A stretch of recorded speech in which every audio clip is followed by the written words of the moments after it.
Hello, everybody. Welcome back to the Science Dispatch podcast. My name is Cameron English. I'm your host, as always, joined by Dr. Chuck Dinnerstein, Director of Medicine at the American Council on Science and Health, my faithful co-host, expert on so many topics, here to answer questions about the latest on acsh.org. Chuck, what's going on? Not a blessed thing. How are you? I'm good. You know, sometimes nothing going on is good news because it means that everyone's healthy. Absolutely. Yes, nope. Absolutely. Now I'm looking, nobody has the advantage of the video that we have, and it appears that you put a sock on it, referring to the microphone. Yeah, Chuck's referring to my state-of-the-art microphone guard, which is necessary because our producer told me that if you accidentally spit into the microphone, you can explode it. And instead of buying a cover, because as I get older, I get cheaper, I'm like, well, I have a clean sock. I'm just going to use that. And there you go. I like that. Okay. Little behind the scenes. Little behind the scenes. There's always a rogue sock somewhere, you know. It's inevitable. It's inevitable, especially as my wife always gives me a hard time. So I'm like, I'll take one out of the mix. All right, this one's not going to be on the floor anymore. So there you go. It's. Oh, nice. Yeah, very nice. Okay. Anyways, enough about my socks and microphones. We've got two stories. And the one we're going to focus on for this episode is called Xylitol Probably Won't Cause Heart-Related Death. Okay, wiping my brow, Chuck. That's really good news. Here's a quick introduction. This is by a relatively new writer to our website. So, Chuck, maybe you can introduce him in a second and then break down what he's talking about here. But here's the introduction. So he writes, Xylitol, a popular sugar substitute, has recently come under scrutiny following a new study linking it to potential cardiovascular complications and increased blood clot formation. The sensationalized findings have sparked debate and concern. However, it's crucial to balance the reported risks with the broader context of xylitol's benefits and its role in harm reduction compared to traditional sugar. That's a fascinating angle that he's bringing harm reduction into this, Chuck, so maybe we could talk about that. But first, just break down the basics for people. Okay, so Mauro Provenca has just joined the staff. He is a graduate student in nutrition in São Paulo, Brazil. And it's made for some very interesting editing because he writes in Portuguese, Google translates it into English, I edit in English, and Google translates it back, and we go back and forth until we have something that we like.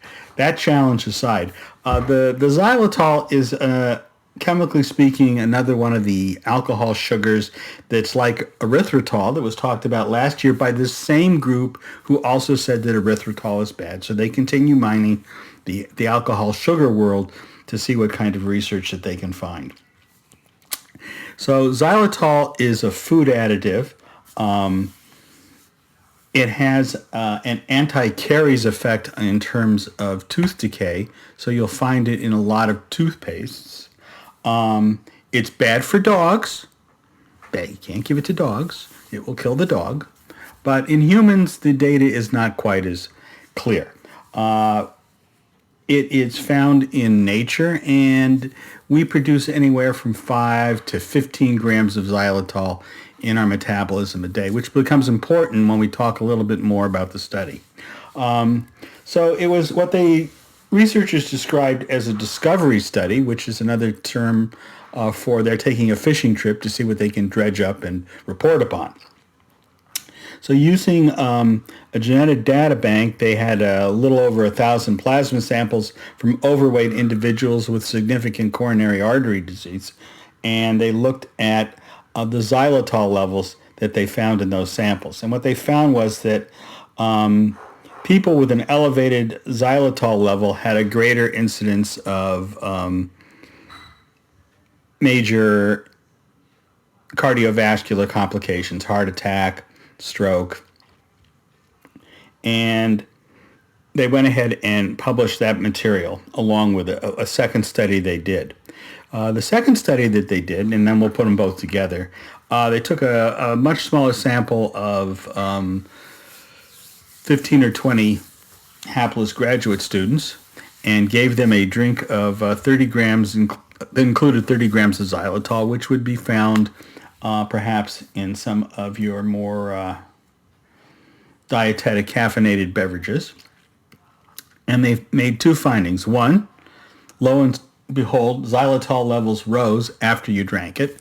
no big surprise there. And two, in the samples, they found that there was an enhanced aggregation of platelets, which is the first step in the formation of clots and is one of the things that's associated with having a heart attack or a stroke.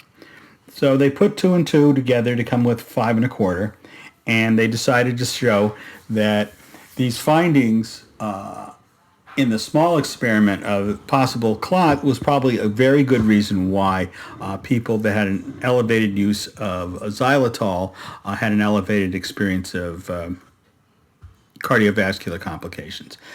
The difficulty, of course, is the fact that the people that they looked at in the larger study, they really had no information on their exercise. They had no information on their diet. So where the xylitol came from is unclear. These could be people that are forming xylitol exogenously, and that be the cause, or it could be from the diet.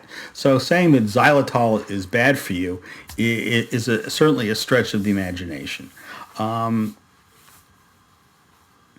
So I think that the 2 points that Morrow tried to make was, one, as we've said many times in the past, an observational study will give you correlation, it doesn't give you causation, and that very significant variables were left out of the mix, so it's very tough to draw any really pertinent clinical conclusions from it. He does make the point, and other people who'd critiqued the article on the internet made the point, that even if you would believe that xylitol causes some damage, it is far less than the damage that might be associated with taking an equivalent amount of sugar, and therefore xylitol and some of these other air quote dietary aids may be viewed more as harm reduction than as curative one way or the other. So that's the study. Talk a little bit more, if you would, about the fact that xylitol is natural. It's actually found in fruits, which might surprise some people. But then our bodies produce. Found in us. Right. And that's where I'm going. He brings up the fact that, because through your metabolism, you normally produce a little bit of xylitol. It could just be that the people who had these cardiovascular events had more endogenous xylitol in their system. So explain that, because that would totally unravel this correlation. Well, the problem is that they had no way of knowing where the xylitol came from because they didn't have any of the dietary information. There's this ongoing, let me back up and say it this way. It is very expensive to do research. To do a de novo study looking at people's dietary intake of xylitol would not only take several years to do, but would cost quite a bit in terms of money. So that what a lot of these observational studies are piggybacking on work that's already been done and kind of rummaging through it in their discovery study, fishing trip phase, to find some relatively pertinent data to work with.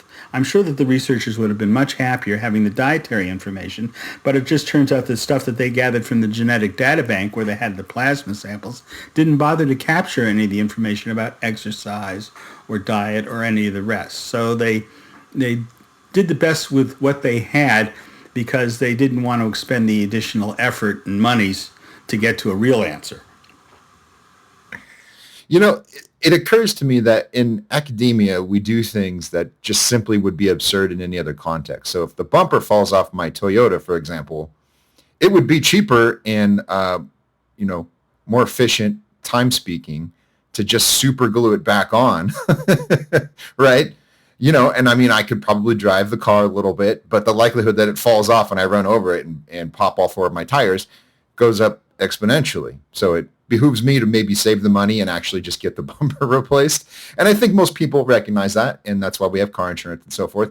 But I think you see the point, right? It seems to me, and I hope we're not getting too far afield, the goal here is to always facilitate more research. Another study. This is exploratory. This is a discovery study. We always, right? So we're not trying to get to whether or not xylitol is actually harmful in terms of an elevated cardiovascular risk. We're just trying to say, well, now we have the impetus for another study, and they may, they may very well piggyback this study into their grant application to show that it's a fruitful area to look at. My concern is that since we continue to rely on the same surveys and studies that have been done for the last 30 years, that we're going to run out of things to do, that we actually need some new research to keep up with things. I mean, you see that with, they're still quoting the Framingham study data, which goes back to 1980, but the information that we collected then is far different than the kind of information that we collect now. So, I think you're right. This is, it's not a horrible study, and if you read it carefully, you realize that there's very little new that they're reporting, and that they're making a lot of assumptions that can be questioned. On the other hand, the people that picked this up, which was the media, don't bother to do any of those things and report out right away that, here's another instance of harm in our lives. The usual harm leads approach. Harm leads. Everyone has an incentive to tell you about the next scary thing, as we've said for 40 years now. Yes. As we wrap up here, Chuck, let's talk briefly about harm reduction in this context, because this is really cool. I think when people hear harm reduction, they probably think of ways to make drug use slightly less lethal, and that's often where the conversation starts. But the concept is actually pretty widely deployed in public safety and public health. So putting on a seatbelt when you get in a car or wearing a bike helmet, harm reduction, because you're just trying to mitigate the risk of an activity that you've judged is more useful than abstaining from it. And in this case, this is important because, we know that too much sugar contributes to diabetes, to type 2 diabetes. And we know that it can have downstream metabolic and cardiovascular effects. So if you can get somebody who's pre-diabetic, for example, to pull all of the sugar out of their diet from soda, for example, and switch to a sugar-free alternative, that could be a big deal. And so talk about, so maybe what I'm getting at here is the benefits of these products are probably almost certainly outweigh whatever risk they might have stumbled onto. What do you think? Oh, I think you're right. I think that any good cost-benefit analysis, you have to begin with what is it that you're trying to do. If you're trying to eradicate the use of sugar, then many of the concepts that the academics have put forward in terms of taxation will do the job. But that's not the same thing as the question of how can we improve our health by reducing sugar. And in that instance, xylitol and some of the other sugar substitutes definitely provide a benefit. There may be still some residual cost, but the cost, when you weigh it against the continued use of sugar, the benefits outweigh the cost in that situation. And I think your motorcycle, helmet, or car and seatbelt analogies are fairly apt. There are people that are always going to ride motorcycles, and they are always going to take motorcycles out on a rainy day when the road is slippery. And that comes with an inherent risk. Wearing a helmet reduces that risk. It doesn't get rid of it completely, but I think that for all the people that object to wearing a helmet while they're riding a motorbike, given a choice between the helmet and not riding the motorbike at all, they'll go with the helmet. Give me helmet-free bicycles or give me death. That's my line, Dr. Dinnerstein. Well, we refer to them as donor cycles. That's right. Make sure you're an organ donor on your card if you practice that. If you're not going to wear the helmet, at least fill out the donor portion of the card. Come on, help us. Right. We can't use your brain after the fact, but kidneys, maybe we can get some benefit from those. Yes, other parts. Not to get so morbid on this podcast, just put on a helmet if you're going to ride a bike. And by the way, if you listen to this and you like to swerve in and out of traffic when I have my kids in my car, don't do that either. Okay. Yeah.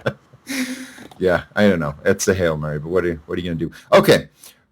On balance, though, great article, a lot of interesting insight. These are the stories I love, Chuck, because they help normal folks like me sort of understand the mechanics of a study like this and try to assess what's going on. Because as we just covered, the press isn't going to do that for you. Sometimes the researchers aren't going to do that for you because they don't want to tell you why their study is kind of sucky. They just want you to believe it. So yeah, go check out this article. Again, it's called Xylitol Probably Won't Cause Heart-Related Death. And it's by Mauro Provenca, I think is how you pronounce his name. Provenca. Okay. Provenca. I see. Yeah, it's got the little. I don't know what that mark is in Portuguese. No, it makes two of us. A subscript of some sort. Whatever, it doesn't matter. Go read the article. Follow us on social media. The organization is at ACSH.org. I am at CamJEnglish. Send us your questions, comments. If you have a suggestion for a topic for the show, we'd love to hear from you. And with that, we will see you next time. Everyone have a lovely week.